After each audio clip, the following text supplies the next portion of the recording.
오늘 시간에는 사람은 언제 부활체를 입게 되며 그 시기는 왜 그리 중요한가 라는 제목으로 함께 말씀의 은혜를 나누기를 원합니다.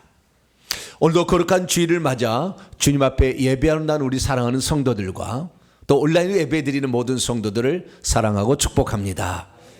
부활의 산소망이 되신 예수 그리스도를 인하여 죽음을 떨쳐버리고 우리에게 주어진 현재의 삶에 최선을 다해서 아름다운 열매를 맺는 복된 성도가 되길 간절히 바랍니다. 지난주에는 기독교의 가장 큰 소망인 부활과 관련되어져서 부활체가 입게 될 그 영광이 어떤 것인가, 이 부분에 관하여 말씀을 드렸습니다. 오늘은 그 부활의 그 영광에 참여하는 시기가 왜 그리 중요하며 그 시기는 언제쯤 일어날 것인가, 이 부분에 관하여 말씀을 살펴보려고 합니다. 기독교 신앙의 핵심은 뭐니 해도 부활에 있습니다. 죽어도 다시 살기 때문에 우리는 이 땅에서의 삶이 혹시 잘못되거나 또는 어렵거나 힘들다 할지라도 결코 낭망하지 않는 것은 부활체로 우리가 다시 살아나게 될 때 그 영광스러움에 참여할 수 있다는 믿음이 있기 때문이죠. 그래서 우리는 기꺼이 이 세상의 삶을 아름답고 그리고 멋지게 살아갈 수 있는 힘과 용기를 얻을 수가 있게 되는 것이죠. 그래서 이 부활의 그 의미에 대해서 지난주에 잠깐 살펴봤는데요. 이 부활이라는 것은 1차적으로는 사망 권세를 이겼다라는 놀라운 측면이 있습니다. 그런데 이 부활이라는 것이 사실 첫째 아담이 범죄하기 전에는 필요 없는 어떤 그런 것일 수 있었잖아요. 왜냐하면 그 사망이 없었잖아요. 둘째 사망이 그를 다스리지 않았잖아요. 그래서 일종의 부활이라는 것은 아담이 죄짓기 전의 상태로 되돌려 놓는 것이죠. 그러면 하나님께서 아담이 죄짓기 전의 상태로 되돌려놨으면 그것으로 완성이냐? 하나님은 인류를 위한 어떤 계획을 갖고 있었죠. 그래서 창조를 했기 때문에 그 죄짓기 전의 상태로 돌아가는 것, 우리가 예수 그리스도를 믿어서 죄사함을 받아서 죄 용서를 받았다는 사실 자체가 신앙생활의 목표는 아니죠. 그 다음에 하나님이 주시려고 계획하는 것을 우리가 분명히 알고 그것을 위해서 살아가는 것이 진정한 신앙생활이라 이렇게 볼 수가 있다는 것입니다. 그래서 우리는 부활 후에 하나님께서 인류를 향해 계획하신 경륜이 무엇이며 그 뜻에 따라서 오늘 나는 어떤 위치에 있는 것인가를 잘 알아야 합니다. 그래서 하나님께서는 이 세상에서 영원히 살려고 우리를 창조한 것이 아니라 하나님이 계신 하늘에서 천국에서 살 수 있게 하려고 계획하셨다는 것을 알아야 되죠. 그래서 우리가 이 세상에 살면서 가장 불쌍한 자는 천국에 못 들어가는 자예요. 인간을 만든 목적이 천국에서 살게 하려고 만들었는데 거기에 못 들어간 것이 거기에 못 들어간 자는 결국에 쓰레기 취급받는 것이 지옥입니다. 불태우는 장소잖아요, 쓰레기랑은. 그러니까 우리의 인생이 주님을 만나지 못하고 구원을 얻어서 천국에 못 들어간다면 가장 불쌍한 자가 되는 거예요. 저와 여러분은 어찌하든지 천국에 들어가는 복된 자가 되기를 원합니다. 그러면 어떤 자가 천국에 들어갑니까? 마가복음 1장 15절 말씀 보면은 회개하고 복음을 믿는 자가 하나님 나라 천국에 들어간다 이렇게 말하고 있습니다. 우리는 믿음만이 아닌 회개라는 걸 아주 중요하게 생각하는 것이고, 그래서 우리는 믿음도 가져야 되지만 이 믿음이 유효성이 떨어지는 것은 믿음에서 떨어져 나갈 때, 믿음을 배반하게 될 때, 예수 그리스도를 믿는 것을 부인할 때 우리는 우리가 믿었던 믿음이라도 소용없게 되는 것이고, 뿐만 아니라 우리가 예수 그리스도를 믿고도 지었던 죄들을 회개치 않는다면 결국에 새 예루살렘 들어가지 못하고 성 밖으로 내어 쫓겨나가거나 아니면 불못에 들어갈 수 있는 것이죠. 우리들은 이 땅에 살면서 회개를 잘할 수 있게 되기를 축원합니다. 이 믿음을 유지하기 위해서 하나님 말씀을 들어야 되는 것이고, 이 믿음을 부인하지 않기 위해서 말씀을 새겨놔야 환난 핍박이 찾아와도 주님을 부인하지 않게 된다 그 말이죠. 근데 평소 때 이 하나님 말씀을 잘 안 들으면 견고한 신앙 위에 서지 못하기 때문에 조금만 풍랑이 일어도 확 날아가는 거예요. 요동치는 것입니다. 주님은 요동치는 자를 안 써요. 제가 보니까 흔들림 없이 그 반석 위에 서야 됩니다. 할렐루야.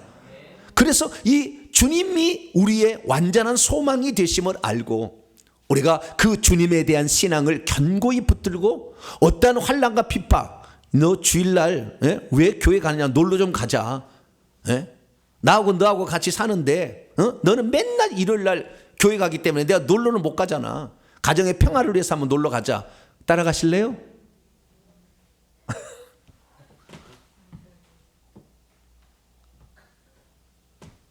그렇게 얘기하는 사람도 있잖아요. 근데 참 그렇게 보면 그들의 눈에 보면 우리가 얼마나 어리석을까요? 우리가 천국이 없다고 한다면 그들의 눈에 보는 것처럼 똑같은 거예요. 너는 어리석은, 너는 바보다, 너는 미쳤어, 이렇게 말하는 거잖아요. 그렇습니다. 우리는 미쳤습니다. 주님께 미쳤죠. 할렐루야.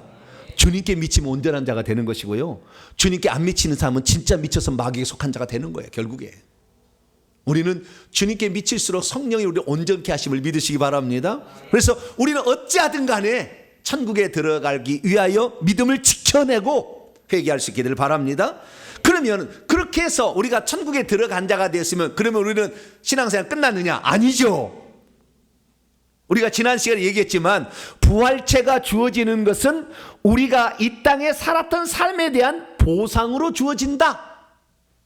부활의 때라는 것은 결국에 우리가 보상을 받는 그 시기가 도래한 것이다 라는 말씀을 드렸어요.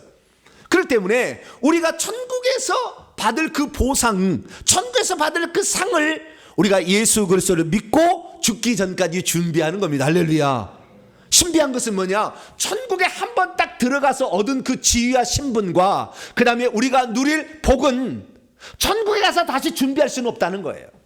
전부 다 이 세상의 삶을 통해서 준비하는 것만 그때에 유효하다는 겁니다. 할렐루야. 그러니까 얼마나 육신의 삶이 중요한지 몰라요. 그런데 어떤 사람은 나는 예수 믿었어, 칭의인 됐어, 이제 구원 받았어, 이제 천국에 들어갈 거야, 그러니까 나는 이제 다 됐어. 아니죠.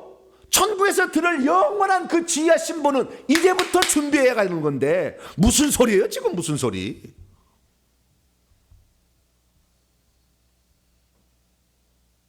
우리의 삶을 이 땅에서 예수 믿고 죽을 때까지의 삶을 통하지 않고 천국에서 어떤 지위와 신분을 준비해간 천국 성도가 단 한 사람도 없다는 거 아닙니까? 다 똑같이 저와 여러분처럼 똑같은 성정을 가진 자들이 이 땅에 살면서 준비한 것을 그대로 영원토록 누리게 된다 그 말이에요. 그런데 어찌 이 세상의 신앙생활을 허투루 할 수가 있겠어요? 그래서 우리는 그 날을 준비하며 가는데 그 날에 영광스러운 모습으로 주 앞에 해와 달과 별들의 그 영광 가운데 여러분 꼭 들어가는 복된 성도가 되기를 축원합니다. 그래서 많은 사람들이 우리가 하나님 나라를 위해 살게 되면 넌 좀 이상하다 이렇게 얘기합니다. 너는 왜 먹는데 마시고 즐기고 관광하고 놀러 다니는데 너는 왜 시간을 쓰지 않느냐? 사도 바울은 말합니다. 만일 그리스도 안에서 우리가 바라는 것이 이 세상의 삶이라는 것뿐이라면 우리는 세상 모든 사람들 가운데 가장 불쌍한 자일 거다. 그러나 우리는 이 세상 사람 눈에 불쌍한 자가 아니라 하나님 눈에 행복한 자가 되기 위하여 오늘도 살아가고 있는 것입니다. 할렐루야. 그래서 우리의 삶을 지금 준비해 가는데요, 그러면 과연 언제 우리는 그 부활체를 입어서 그 보상의 나라에 동참하게 되는 것일까요? 그리고 그 시기를 우리가 안다는 것은 신앙생활에 얼마나 중요한 요소로 우리에게 작용하는 것일까요? 오늘 그래서 우리가 수고한 것에 대한 보상의 시기로서 대체 부활의 몸을 입는 그 시기는 언제인가? 그리고 그 시기를 우리가 알고서 신앙생활하는 것은 얼마나 유익한가? 이 부분에 관하여 오늘 말씀을 살펴보려고 합니다. 자, 오늘 본문 말씀은 어떤 말씀입니까? 예수께서 죽은 자들 가운데서 부활의 첫 열매가 되셔서 먼저 부활체로 천국에 가시고 그 다음부터는 개인적으로 부활해서 천국에 가게 되며 예수 재림 때는 한꺼번에 사람들을 부활시켜서 심판하신다라고 했다는 말씀입니다. 예수께서 부활하신 후에 잠자는 자들의 첫 열매가 되셨다고 하는데 이 말의 의미는 무엇을 포함하고 있는 것일까요? 그리고 성도들은 과연 예수님처럼 부활체를 입는 그 시기가 언제 도래하게 되는 것일까요? 어떤 사람은 우리 그리스도인들이 부활하는 것은 예수 재림 때에 또는 백보자 심판 때에 한 번 있다 이렇게 말하는데 부활은 한 번만 있는 것일까요? 여러 번 있는 것일까요? 오늘 본 말씀은 AD 55년경 바울이 에베소에서 제3차 전도여행 중에 2차 전도여행 때 개척했던 고린도 교회에 보낸 편지의 일부분입니다. 바울은 그때 고린도 15장을 통하여서 부활에 관한 진리를 두 가지를 들려줍니다. 하나는 뭐냐? 두 가지 질문에 대한 답변으로 준 건데요. 첫 번째 답변은 뭐냐면 죽은 자들이 어떻게 살아날 수 있느냐? 부활할 수 없다라고 말하는 자들에게 답변을 해준 말이 전반부의 말씀이고, 두 번째 말씀은 뭐냐? 죽은 자들이 어떻게 다시 살아나며 어떠한 몸으로 부활할 것인가? 그 부활체와 그 부활체의 그 영광에 대해서 묻는 자들에게 답을 준 거예요. 그래서 지난주에 제가 들려준 말씀은 어떤 부활체를 입게 되고 그 부활체가 있는 영광은 무엇인가? 이 부분에 관하여 지난주에 제가 말씀드린 것이고, 오늘은 어떻게 사람들이 부활하는 것이냐, 그 다음에 그 부활의 순서에 관하여 사도 바울이 들려준 말씀을 오늘 우리가 읽었던 것입니다. 우리는 이 말씀을 통하여 정리를 할 수가 있는데, 만약에 우리가 부활하지 않는다고 한다면 그리스도의 부활도 없었을 것이라고 아예 그 얘기를 해버립니다. 거꾸로 얘기하면 그리스도의 부활이 있다면 우리들도 그 부활에 참여한다라는 것에 샘플이요, 예시요, 모범이다, 예수님이. 그렇기 때문에 예수님의 부활이 있다면 우리들도 부활이 있는 것입니다. 할렐루야. 그 부활이 있는데 그러면 그 부활은 어떤 순서로 부활하느냐? 고린도 15장 20절 보니까 예수님께서 부활의 첫 번째 열매다 이렇게 얘기하고 있습니다. 그래서 예수님이 부활체의 첫 번째로 참여하셨다라는 것을 말해주고 있고요. 그리고 나서 그 다음에 예수님이 재림할 때까지 사람이 죽으면 개인적으로 죽자마자 부활체를 입고 천국에 들어가서 왕노할 자는 왕노를 하고 그 보상에 참여했다가 주님 오시는 날 같이 오신다, 같이 온다. 재림할 때 같이 온다. 그리고 재림하실 때 그때까지 살아남아 있는 그리스도인들을 한꺼번에 우주적으로 전체를 부활시켜서 데리고 온 사람과 그때 부활한 사람이 함께 연합하여 하나님과 예수님과 함께 있을 것이다 라고 했다는 그런 말씀입니다. 믿음이 있어도 그리스도인의 부활에 대해서 잘 모르면 이 세상의 삶에만 집착을 하게 될 것입니다. 믿음이 있어도 그리스도의 부활에 대해서 잘 모르면 핍박할 때 주님을 부인해버리고 말 겁니다. 믿음이 있어도 그리스도인의 부활에 대해서 잘 모르면 복음을 위해서 수고하고 헌신하지 않을 것이며 충성하지도 않을 것입니다. 믿음이 있어도 그리스도의 부활에 대해서 모르면 복음을 위해서 죽는 것을 선택하지 않을 것입니다. 믿음이 있어도 그리스도인의 부활에 대해서 모르면 적당하게 신앙생활을 하면서 살아가게 될 것입니다. 그러나 우리 성도들은 확실히 아십시오. 죽은 후에 우리의 영광은 지금 이 순간에 준비할 수 있다. 이 순간이 영원한 미래의 나의 신분과 지위와 영광을 준비한다라는 사실을 믿으시고 지금의 삶에 최선을 다하는 복된 성도가 되길 축원합니다.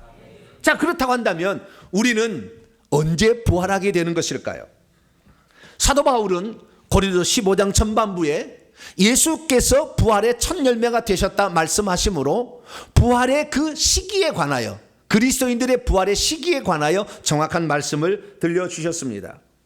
먼저 우리가 고린도 15장 20절 부활에 관한 가장 절대적인 진리의 말씀, 이 말씀 우리가 암송해야 됩니다. 그렇기 때문에 우리가 한번 읽어보도록 하죠. 고린도 15장 20절 읽습니다. 시작. 그러나 이제 그리스도께서 죽은 자 가운데서 다시 살아나사 잠자는 자들의 첫 열매가 되셨도다. 엄청난 선언입니다. 이걸 직역해 보면요, 저는 신약 전공이니까, 그러나 지금 그리스도께서 죽은 자들로부터 이미 일으키심을 받은 채 있다. 완료형. 그리고 이미 잠을 잔 채 있는 자들, 완료형의 첫 열매이시다 라고 말합니다. 사도 바울은 고린도전서나 데살로니가 전서를 통하여 부활에 관하여 얘기를 해주는데, 그 부활할 때 얘기할 때 두 종류의 사람을 얘기하는데, 하나는 잠자는 자들이 있고 죽은 자들이 있다라고 얘기합니다. 근데 그 개념이 틀려요. 잠자는 자들은 예수님이 부활하기 전에 이미 죽었던 자들을 지칭하는 표현이니까 구약의 성도들이라는 거예요. 그 잠자는 자들은. 그러나 죽은 자들이라는 것은 지금 그때 죽은 자들이에요. 그래서 똑같이 죽었으나 두 종류로 표현하고 있다는 거예요. 여러분, 성경 말씀 고린도 15장 18절을 위에서 한번 보세요. 또한 그리스도 안에서 잠자는 자들도 망하였으니, 예수님 부활하지 않았다면 여기 잠자는 자들은 결국에 이미 죽어서 다음 세상에 들어가 있는 자들이니까 구약의 성도들을 지칭하는 표현이에요. 그때 죽은 자들을 말하는 게 아니고, 그때 예수님이 그때 있을 때가 아니고, 그래서 우리는 이 잠자는 자들이라는 것은 이미 죽은 채 있는 성도들을 지칭한다, 이렇게 표현할 수가 있는 것이죠. 그렇다고 한다면 그리스도께서 죽은 자들 가운데 잠자는 자들의 첫 열매, 구약의 성도들 다 죽어서 이미 어떤 영체로 어디 가 있는데 그 사람들의 첫 열매가 되셨다고 하시면 구약 성도들은 부활체를 안 입고 죽었다는 거잖아요. 왜? 예수님 부활의 첫 열매니까. 여러분, 곡식을 이렇게 재배하면 다 익어가요. 익어갈 때 하나님께서는 첫 열매를 드릴 때 그 익은 곡식 가운데 가장 먼저 익은 곡식 한 단을 갖다가 하나님께 바치는 것이 첫 열매예요. 그러면 이 곡식이 익어서 드렸으면 어떻게 돼요? 계속 부활 추수가 이제 일어난다는 거잖아요. 추수가 일어난다는 거예요. 예수님이 한 번 딱 부활하고 2000년 몇천 년 동안 아무것도 없다가 주님 재림 때 부활한 게 아니라 부활의 첫 열매를 먼저 드려줬으니까 그때 드려진 다음부터는 계속해서 부활이 일어난다 라는 사실을 말해주고 있는 것이죠. 그러니까 구약의 성도는 영체로서 천국의 낙원이죠. 이제 구약이니까 아브라함의 품에 들어가 있다가 예수님이 부활체가 되어서 하나님 보좌 앞으로 가게 되는 순간 그들의 낙원에 있는 자들도 그때는 쉬고 있었겠죠. 어떤 상태에. 그 있다가 결국에 그들이 부활체를 입고 천국에 들어가서 이제 천국의 집도 지어지게 되고 그 부활의 영광에, 부활의 보상의 시기에 들어가게 되었음을 우리에게 말해주고 있는 것이죠. 그래서 구약의 성도들은 죽자마자 올라가서 천국 집에서 살았던 게 아니에요. 왜? 예수님이 모든 부활에 앞서가신 이가 되어야 되니까. 우리가 그분을 따라가야 되는 거잖아요. 그래서 예수 그리스도께서 부활의 첫 열매니까 막달라 마리아가 아직 만지지 마라. 내가 아직 아버지께로 가자. 내가 부활의 첫 열매로 드려져야 되는데 네가 만지면 안 돼 라고 얘기를 한 것이었죠. 그래서 우리 주님이 부활의 첫 열매가 되었음을 믿으시기 바랍니다. 이것은 곧 그 다음부터 익은 곡식마다 이제 하나님 나라에 들어갈 때가 된 사람들이 죽어서 바로 부활체를 입고 간다라는 것을 암시하는 거죠. 할렐루야. 그래서 모든 성도들은 죽은 즉시 지금의 시대는 바로 부활체를 입고 천국에 들어감을 믿으시기 바랍니다. 그래서 이 예수께서 부활의 첫 열매가 되셨다는 이 사실을 통하여 우리는 부활의 시기, 성도들의 부활의 시기가 언제 일어날 것인지를 알 수가 있죠. 저와 여러분은 그 부활의 시기가 바로 예수 그리스도께서 부활하신 이후부터는 죽은 즉시 일어난다는 사실을 믿으시기 바랍니다. 그래서 그 부활의 순서를 아예 정해서 얘기를 해놨어요. 그것이 고린도 15장 23절에서 24절까지 말씀에 나와 있습니다. 그러나 부활이 각각 차례대로 순서대로 일어날 것이다. 먼저는 첫 번째는 첫 열매인 그리스도께서 부활할 거다. 그 다음 두 번째는 그가 강림하실 때, 재림하실 때 그리스도와 함께 있었던 자들이 부활한 것이다. 그러니까 예수님께서 이미 천국에 들어가서 왕노를 하고 있고 부활의 보상에 동참하고 있는 자들을 데리고 오는 거잖아요. 이 자들이 부활에 참여한 것이다. 그래서 이것을 요한계시록에는 첫째 부활을 한 자들이라고 얘기를 하는 것이고요. 그리고 마지막에 뭐라고 얘기하고 있느냐, 그리스도 그 후에는 마지막이다. 그래서 예수님이 재림하실 때에 그때 모든 성도들은 한꺼번에 추수를 하죠. 우주적인 부활이 일어나는 거예요. 그러니까 예수 재림 때까지는 개인적인 부활이 계속 일어나는 것이고, 죽을 때마다 일어났다가 예수 재림 때는 한꺼번에 추수를 하는 거지요. 그것을 둘째 부활이라고 얘기를 하는 것입니다. 그래서 우리 성도들은 주님이 재림하신다면 둘째 부활에 참여할 것이고, 주님이 우리 살아생전에 재림하지 않는다면 첫째 부활에 참여한다는 것을 믿으시기 바랍니다. 그러면 첫째 부활이라는 의미는 대체 무엇일까요? 우리는 그것을 요한계시록에서 알게 됩니다. 그러니까 우리가 이 부활체를 입는 것이 예수 재림 때 입는 것이 아니라 지금 즉시 개인적 부활이 일어난다는 사실을 첫째 부활에 속한 자라고 표현한 요한계시록의 말씀을 통하여서 알 수가 있다는 거죠. 그럼 요한계시록에서는 뭐라고 얘기하고 있을까요? 우리는 요한계시록에 들어가기 전에 주님께서 이미 천국에 들어간 자들을 데리고 온다는 말씀에도 주목해 볼 필요가 있습니다. 그래서 이 데살로니가서 3장 13절 보면 예수님이 재림하실 때 그의 모든 성도와 함께 온다고 그랬다고요. 이미 천국에 들어가서 부활체로서 그 부활의 누림에 참여하는 자들을 데리고 온다. 유다서의 말씀 보더라도 1장 14절에 아담의 7대손 에녹이 예언을 했는데 주께서 수많은 거룩한 자들과 함께 올 것이다 예언해놨다는 거예요. 이건 천사들도 포함할 겁니다. 그리고 요한계시록 19장 13절 14절 보면 예수님이 아마겟돈 전쟁 때 마지막에 악의 무리를 처단하러 오실 때 하늘의 군대들과 함께 오는데, 그 군대들은 희고 깨끗한 세마포를 입었고 백마를 타고 그를 따르는데, 이들이 예수 그리스도를 믿고 이미 부활에 참여한 자들이 하늘의 군대가 되어서 아마겟돈 전쟁의 전사가 되어서 참여한다라는 사실을 성경은 우리에게 말해주고 있다는 것입니다. 그러면 이미 천국에 들어간 자들을 일컬어서 우리는 첫째 부활에 속한 자라고 얘기하는데, 요한계시록은 뭐라고 얘기할까요? 요한계시 20장 4절 이하를 보게 되면 첫째 부활에 참여한 자가 누군지를 말해주고 있습니다. 그때는 첫째 부활에 참여하는 자들은 보좌들에 앉은 자들이 심판을 합니다. 이 보좌들은 아마 24장로들의 보좌라고 추정은 됩니다. 나중에 이번 주간에 쭉 풀어드릴 테니까 이제 들으시면 되겠고요. 그래서 이미 천국에 들어간 자들 중에서 보좌들과 함께 심판을 하게 되는데, 어떤 자들이 그러면 첫째 부활에 참여해서 그 부활의 누림에 동참하느냐? 거기 보니까 또 내가 보았어요. 뭘 보았습니까? 예수를 증언하고 하나님 말씀 때문에 목배임을 당한 자들의 영혼들을 보았어요. 누가? 사도 요한이.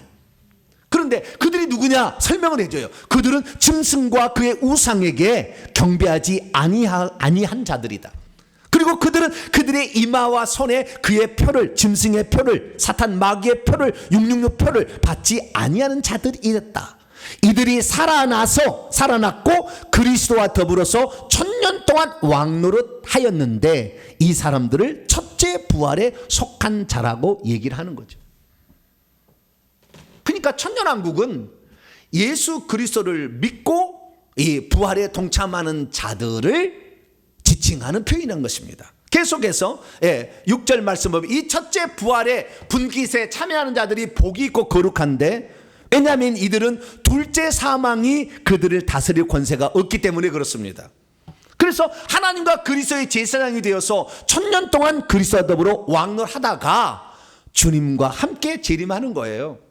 그러니까 천년왕국이라는 것은 이 세상의 마지막 날 예수 재림하고 지상에 펼쳐지는 게 아니에요. 그런 교단이 있어요. 그렇게 믿는 교단이. 그래서 지상에 천년왕국이 있다고 얘기하는 교단이 있는데, 지상에 천년왕국이 펼쳐진다고 하는 대표적인 이단이 신천지 여호와 증인이에요. 여호와 증인과 똑같은 교리를 믿고 따라가는 교단이 있어요. 어쩔 수 없어요. 뭐 교단에서 그렇게 결정했다는데. 그러나 신앙은 개인적인 거니까 뭐 교단이 교리를 결정했다고 그걸 따라가는 건 아니잖아요. 우리는 성경대로 따라가는 것이죠. 그래서 개인적으로 계속 부활체를 입어서 천국에 들어가서 이미 거기서 왕노를 하고 있는 것을 천년왕국이라 얘기를 하는 거예요. 그래서 천년왕국은 그리스도의 부활 때부터 시작이 되어서 예수 재림 때까지 이어지는 거죠. 그래서 마지막 추수가 하게 되면, 끝나게 되면 천년왕국이 끝나게 되죠. 그러면 그때 악의 무리를 처단하고 주님께서 이제 불못과 새하늘과 새 땅으로 나누는 일을 한다라는 것이 성경이라는 것입니다. 그리고 우리가 알아야 될 것은 뭐냐? 사탄 마귀와 관련 지어져서 우리가 첫째 부활의 의미를 살펴볼 수 있다는 겁니다. 사탄 마귀는 예수님께서 공생일을 사실 때는 돌아다니고 있었어요. 그래서 예수님이 굶주리고 40일 동안 금식하니까 와가지고 시험하잖아요. 돌을 떡덩이로 만들어봐라. 그리고 사단이 와서 예수를 팔려는 생각을 가룟 유다의 속에 집어넣었어요. 그런데 그 사단 마귀가 십자가에 예수님을 죽임으로 사망 권세를 불법적으로 써서 무장 해제 당한 채 쫓겨났는데, 사단 마귀는 그때 무저갱에 갇힙니다. 지옥이라는 음부라는 곳의 가장 밑바닥이 무저갱인데, 거기에 지금 가장 지옥 아랫목에 누가 있냐면은 사단 마귀가 못 나왔어요. 지금까지 못 나오고 있어요. 나중에 이제 한번 재림 직전에 이제 환란하려고 나옵니다. 그때 순교자 만들겠죠. 그때 올라온, 지금까지 못 나오고 있고 그의 부하들인 귀신들을 올려보내서 자기의 일을 하고 있는 것이죠. 그래서 우리는 그때가 언젠가를 이 얘기를 하는데, 요한계시록 20장은 예수님이 재림하시고 그리고 이 미가엘이라는 천사를 보내서 무저갱의 열쇠를 받아서 그 사탄 마귀를 쇠사슬에 결박해서 1000년 동안 가두는 것이 예수 재림 후에 있는 것이 아니라 십자가 사건 때 일어났다는 것을 알 수가 있죠. 그랬더니 십자가 사건 때 악한 마귀가 이 붙들려가지고, 미가리에 붙들려가지고 결국에 무저갱에 들어가서 1000년 동안 거기 있다가 예수 재림 때 그때 직전에 올려보내는 겁니다. 잠깐 그때 놓인다, 이렇게 말하고 있는 것입니다. 그러면 언제 그 사탄 마귀가 올라오느냐? 두 증인이, 천국 복음을 전하는 두 증인이 그 증언을 마칠 무렵에 무저갱으로부터 그 짐승 사단이 올라온다. 요한계시록 11장 7절에 얘기하고 있고, 17장 8절에 하면은 그 짐승이 무저갱부터 올라와서 결국에 이 마지막에 아마겟돈 전쟁을 일으킨다. 그래서 그 무저갱에 올라오는 그 짐승이 5달 동안 귀신들을 통하여 많은 사람들, 입맞지 않은 사람들을 괴롭게 할 것이고, 그리고 아마겟돈이라는 유브라데 강을 통하여서 전쟁을 일으키게 사람을 모을 것이다라고 예언되어 있는 것입니다. 이 사실은 요한계시록을 다 이해를 해야 지금 제 말이 이해가 될 텐데, 그래서 혹시 이해를 못한 분들을 위하여 제가 10가지로 마지막 때 시기가 어떻게 이루어질까 제가 정리를 해봤거든요. 이 정리를 잘 보시면 금방 정리가 될 겁니다. 첫째, 마지막 때가 어떻게 일어날 것인가? 사단이 무적에게 갇히는 시기는 예수 재림 이유가 아니라 그리스도의 십자가 사건, 그 부활 시전에 무적에 갇힌 것이고, 이때부터 천국 복음이 증거되기 시작합니다. 구약에는 천국 복음이 증언되지 않았어요. 이제부터 천국이다. 그 전에 낙원에 갔기 때문에 그때부터 바로 천국에 들어가는 거죠, 이제.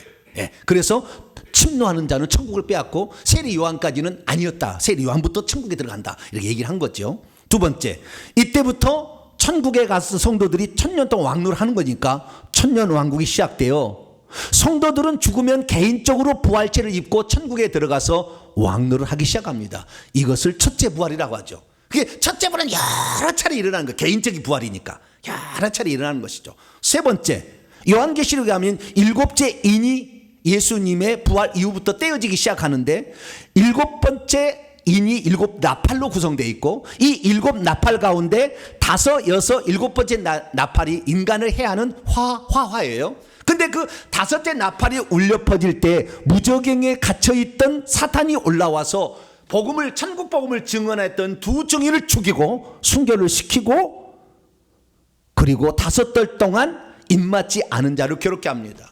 그리고 이때부터 1260일, 한때와 두때와 반때의 환란이 시작되어 그리스도인들, 많은 그리스도인도 죽어서 순교자의 숫자가 채워질 겁니다. 그래서 6째 나팔로 아마겟돈 전쟁을 위한 준비를 해나갈 것입니다. 네 번째, 그래서 그 7개의 나팔 가운데 5, 6, 7번째 환란인데, 마지막 7번째 나팔, 마지막 소리와 함께 그리스도께서 재림을 하시죠. 이 재림하실 때는 그때 당시에 전혀 사탄에 물들지 아니한 알곡 성도들만 휴거를 시킵니다. 그때는 죽지 아니하고 변화시켜서 대사전서 4장 말씀처럼 호련히 변화시켜가지고 휴거를 시켜서 그때 부활체를 입고 공중에서 주님을 영접하게 되죠. 이때는 전체를 부활시키기 때문에 우주적인 부활이 일어나고 이것을 둘째 부활이라고 얘기할 수도 있겠죠. 다섯 번째, 그러면 지상에는 어떻게 되느냐? 지상에는 사탄 마귀를 따르는 자들이 있을 것이고 그 무리를 따르지 않는 불신자들이 있을 거죠. 그리고 예수님을 믿지만 쭉정이 같은 그 신앙이 올바르지 않는, 그래서 음녀라고 표현되어진 요한계시록에 표현되어진 자들은 이 땅에 남습니다. 그래서 이 땅에서는 그 일곱 번째 나팔과 더불어서 일곱 가지 재앙이 펼쳐지게 될 텐데 그때 제대로 예수님을 안 믿는 사람은 남겨져서 이 환난을 받게 되고 불신자들도 일곱 대접의 일곱 가지 심판을 계속 재앙을 받게 될 것입니다. 그리고 여섯 번째, 일곱 대접의 심판이 끝나는 일곱 번째 대접이 부어지는 날, 사단과 둘째 짐승과 거짓 선지자 다 천사들입니다. 이들이 그리스도에게 대항하여 세상 사람을 다 모아서 전쟁을 일으킵니다. 이것을 아마겟돈 전쟁이라 하고 똑같이 고가 마고 전쟁이라고 이게 불리게 됩니다. 그러면 그리스도께서 이제 아마겟돈 전쟁을 일으키는 악의 무리를 처단하기 위해서 이미 천국에서 왕노를 하고 있는 성도들과 함께 재림하시게 될 텐데 그때 오셔서 알곡 성도들을 휴거시켜서 공중에 오신 다음에 악의 무리들을 처단하는 거예요. 그때 사단과 둘째 짐승과 거짓 선지자는 불못으로 바로 보내버리고 사단을 따르는 인간들은 예수님의 입에서 나오는 검으로 다 쳐서 죽여버립니다. 그래서 백보자 심판이 이루어지는 거죠. 여덟 번째, 이때 아마겟돈 전쟁으로 죽은 자들과 그때까지 살아남아 있는 사람들은 다 불러올립니다. 불신자의 심판의 부활이죠. 그래서 백보자에서 이들의 행위책과 생명책의 땅에서 심판해서 이들은 생명책 이름이 기록되지 않은 자들은 불못에 들어갈 것이고 믿었지만 적당히 신앙자 쭉정이들은 그래도 순교자들 그 남아있는 그런 사명자들과 더불어서 살 사람은 그래도 천국갈 사람 몇 사람은 있겠지만 그때 그런 일이 벌어지게 되겠죠. 그리고 주님은 이제 하늘에서 이미 데려온 성도들과 그때 불려 올린 성도들과 함께 새 예루살렘 성 안으로 들어가셔서 어린 양의 혼인잔치를 열게 됩니다. 그리고 성도들을 데리고 새하늘과 새 땅에 가서 영원히 살게 되죠.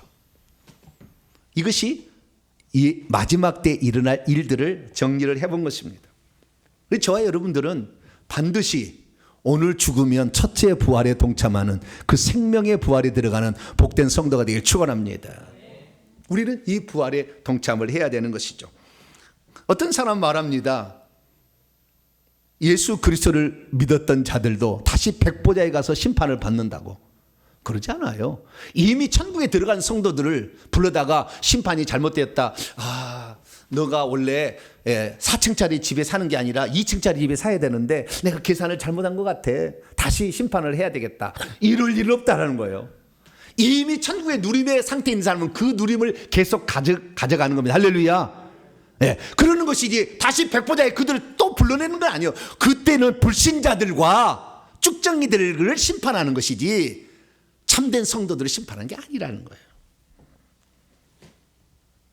그래서 우리는 그 죽은 자들이 부활되는 그 순간, 그때 죽은 자들이죠. 그래서 요한계시록 20장의 백보자 심판은 그때 죽은 자들이 다 살아서 심판을 받는데 책들, 행위책들과 또 다른 책, 생명책이 놓여 있어서 죽은 자들이 다 자기 행위를 다 죽여버리니까 그때는 마지막 때는. 그래서 온 우주가 끝나는 거니까 책들에 기록된 대로 심판을 받고 그들이 불못에 들어간다라고 성경은 말씀하고 있다는 것을 믿으시기 바랍니다. 그래서 우리는 예수님이 재림하실 때에 그때까지 혹시 우리가 살아남는다면 휴거의 대열에 동참하게 되길 축원합니다. 그러니까 이 휴거 자체만을 보게 된다고 한다면은 환난 전일 수도 있고 환난 중간일 수도 환난 후일 수도 있는 거예요. 왜? 환난이 이미 다섯째 나팔부터 시작됐다면 환난 후인 것이고 환난 중간에 있으니까 환난 중간 휴거가 되는 것이고 그 다음에 진짜 예수님이 아마겟돈 전쟁 전이니까 환난 전에 휴거다로 될 수 있고 그러니까 환난 전, 환난 중간, 환난 휴거는 다 맞는 말이고 어떤 주장이라고 말할 수 없는 거예요. 사실은 우리는 어찌든 간에 우리가 죽는 날 우리는 첫째 부활의 대열에 동참해야 될 줄로 믿습니다. 이미 그때부터 우리가 심판을 받는데요. 여러분, 어떤 사람은 심판을 나중에 한꺼번에 한다 그래요. 그러지 않아요. 왜냐하면 우리의 삶은 오늘 하루하루를 다 천사가 와서 기록을 하고 있기 때문에 천국에 하면 우리 행위들이 다 기록이 돼 있어요. 그리고 우리가 예수 그리스도를 믿어서 하나님의 생명을 받는다는 생명책 이름이 기록되어 있어 그 말이에요. 그래서 심판할 거 자실 것이 없어요. 왜냐하면 죽는 날 이미 결정된 대로 그냥 가서 그 보상을 받는 것이고, 그때 생명책 이름이 지워지잖아요. 지옥에도 가는 것이지 다시 또 어디에 불러다가 심판하는 게 아니라 그 말이에요. 그게 심판이라는 것은 지금 심판받고 있는 거예요. 우리가 그걸 아셔야 돼요. 그런데 어찌 우리가 예수 그리스도를 믿는 그 순간부터 허투루 신앙생활 하겠냐 그 말이에요. 그날을 지금 준비하고 있는데. 그래서 우리 그리스도인들은 예수 그리스도를 믿고 난 다음부터 죽을 때까지 이 삶을 잘 보내야 될 줄로 믿습니다. 요 때를 통하여 죽음과 동시에 바로 보상의 나라에 들어가는 거니까 그날을 잘 준비해야 될 줄로 믿습니다. 무엇보다도 우리는 성경 말씀만 갖고 늘 얘기해서는 안 돼요. 왜냐하면 실제가 있잖아요. 실제가. 어떤 사람은 말씀하고 말씀으로 자기가 잘못 해석하고 있는데도 모른 채 말씀 이렇게 얘기를 하는데 천국의 실상하고 맞춰봐야 되죠. 하도 안 믿으니까, 천국적으로 안 믿으니까 하나님께서는 요즘의 시대는 입신이라는 방법을 통해 그의 영혼을 데려가서 천국과 지옥을 보여주고 있어요. 그런데 지금 천국에 갔다 온 사람들의 간증을 들어보면 지금도 무덤 속에서 쉬고 있자 성도들 그러지 않아요. 자기 집에서, 대굴 같은 집에서 사는 자도 있는가 하면은 이 간신히 천국 들어온 사람은 저 예루살렘 성벽 근처에 가서 생명수도 별로 내려오지 않는 데서 천막 같은 데서 살고 있다 그 말이에요. 물론 이 세상보다 멋지겠지만 지금도 천국에서 예배를 드리는데 그 예배 드릴 때 24 장로가 앉아있고 그 다음에 14만 4천 명이 이 70줄로 앉아있고 그리고 허다한 무리가 서 있어요. 수억 명의 사람들이 서 있어요. 그런데 그 14만 4천 명이 앉아있는 자리는 지정석이라고 말해요. 내가 가고 싶다 그렇게 가는 게 아니에요. 이미 결정된 거예요. 다시 무슨 나중에 무슨 심판하는 게 아니라 이미 결정돼 버렸다. 우리의 삶으로. 그래서 그리스도의 부활 이후 천국에 들어간 성도들은 이미 하늘의 보상에 참여하고 있다는 것이 지금 간증하는 모든 사람의 공통적인 결의예요. 그런데 무슨 주님이 제일 말이라 그때 부활에 참여한다고 그런 얘기를 하냐 그 말이에요. 실상을 무시하는 거예요. 왜? 지식에 갇혀버리면 되는 거예요. 그 교리에 갇혀버리면 그럴 수밖에 없는 거예요. 우리들은 천국의 실상과 성경의 가르침이 하나 되는 분명한 그 가르침에 속해 있기를 축원합니다. 그래서 우리가 지금 죽으면 우리는 부활체를 바로 입는다. 할렐루야. 그래서 보상에 바로 참여한다. 이 사실을 아셔야 합니다. 그러면 이 사실을 우리가 믿고 아는 것이 왜 그리 중요하느냐? 두 가지 점에서 아주 중요해요. 첫 번째 뭐냐면 지금 일반적인 교리에 뭐냐면 사람이 죽으면 육체는 무덤 속에 쉬고 있고 영혼은 올라가서 영체로 있다가 주님이 재림하시는 날 영체와 육체가 도킹을 해가지고 부활체를 입어서 천국에 들어간다 이렇게 알고 있거든요. 이 사상을 가지고 있으면 어떻게 되는 거냐? 육체가 나중에 부활하여서 영체하고 만난다고 하니까 무덤을 잘 쓰는 거죠. 비석을 세워놓고 막 화려하게 꾸미는 거죠.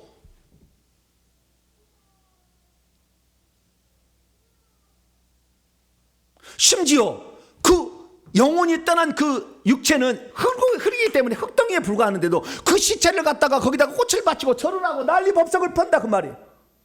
장례배 드릴 때 보세요. 우리 그리스도인들 국화꽃 바치잖아요. 죽은 자가 뭔데? 그 시체인데, 그 흙덩이인데 그 속에 뭐가 남았습니까? 영은 빠져나가고 온갖 악한 영들이 그 속에 가득 들어있는데, 그래서 누군가 들어가려고 숙주를 찾고 있는 그 순간에 거기다 절을 하니까 쏙쏙 들어오는 거예요. 귀신이. 그 온갖 저주를 받는 거 아니에요.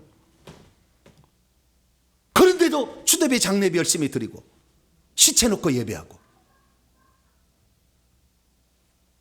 악한 영들 내게 들어오라고 그냥 환영하는 거죠. 환영식이잖아요. 죽을 때 절반의 그 악한 영들을 누군가에 지금 주려고 지금 그 대기하고 있는데 거기다 절하니까 쏙 들어가지요.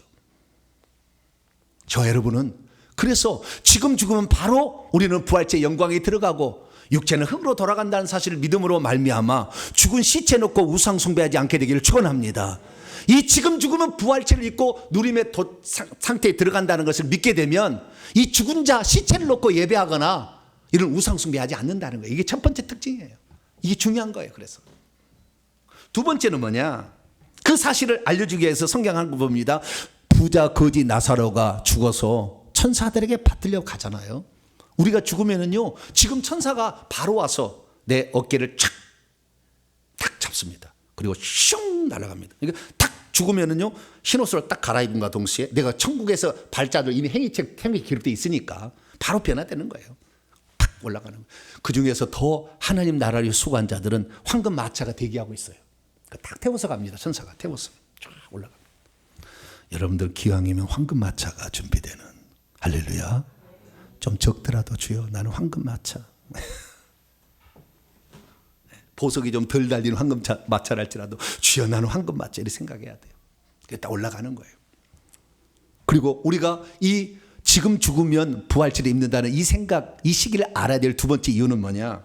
그것은 지금 죽으면 곧바로 천국에 참여한다는 믿음을 가진 자는 지금 환난과 핍박을 당해 죽는다 할지라도 죽음을 두려워하지 않는 거예요. 왜? 죽으면 바로 천국이잖아요. 그리고 순교는 엄청난 큰 상이 준비되어 있기 때문에, 그래서 지금 죽어도 절대 죽음을 두려워하지 않는 것이고, 주 안에서 복음 전파를 위해서 수고하고 헌신하는 것을 기쁘게 감당하는 것이죠. 그리고 맡겨진 일에도 충성하게 되는 것입니다. 그렇습니다. 사도 바울은 데살로니가서 4장 13절에 자는 자들, 이미 주 안에서 죽어 있는 그 자들을 보고 슬퍼하지 마라.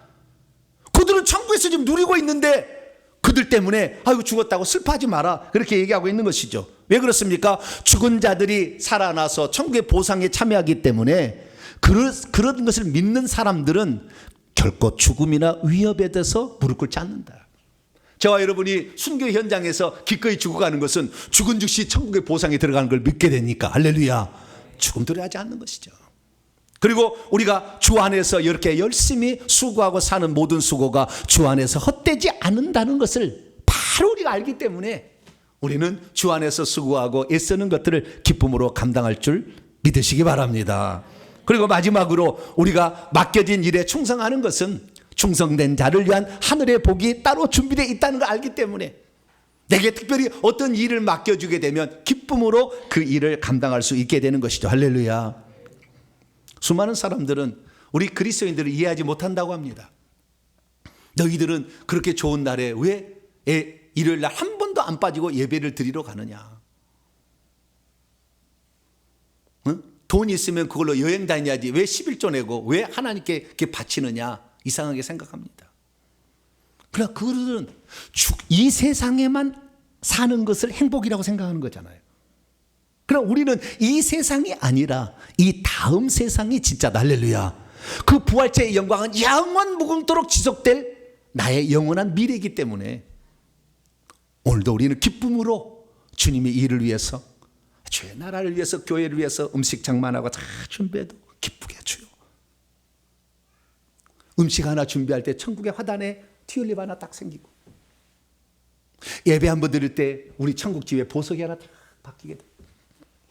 예수 믿고 천국 갑시다 이 말 하는 순간에 우리의 연못에 예쁜 물고기 하나가 딱 생기고, 실제 있는 일이에요. 그렇기 때문에 우리가 오늘도 누가 뭐라고 하지 않아도 기쁨으로 봉사하고 기쁨으로 복음 전하고, 우리의 후손, 내가 죽을 때 악한 영이 남아있어 혹시 영이 들어갈까 봐 열심히 회개하고, 할렐루야, 그렇게 살아가고 있는 거 아니겠습니까? 이 영적 세계를 모르는 사람들은 우리를 미치광이 취급할 것이고 이상한 사람 취급하지만 죽고 나서 바로 전세가 역전된다는 사실을 알고 우리는 그 미래를 오늘도 기쁨으로, 담대함으로, 감사함으로, 충성함으로 지켜내게 되기를 간절히 바랍니다. 거룩하신 하나님, 감사 찬양과 영광을 주께 올려드립니다. 우리가 이 세상뿐이면 우리는 세상 사람 가운데 가장 불쌍한 자일 것입니다.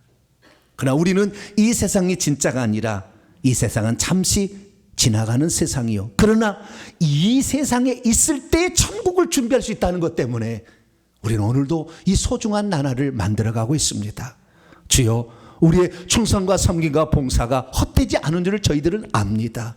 주여, 우리들이 그 열심으로 이 일을 감당할 때 감사함으로 찬송하며 끝까지 잘 감당해서 천국에서 진정한 복을 누리는 자가 되게 해 주옵소서. 우리 주 예수 그리스도의 이름으로 기도하옵나이다. 아멘.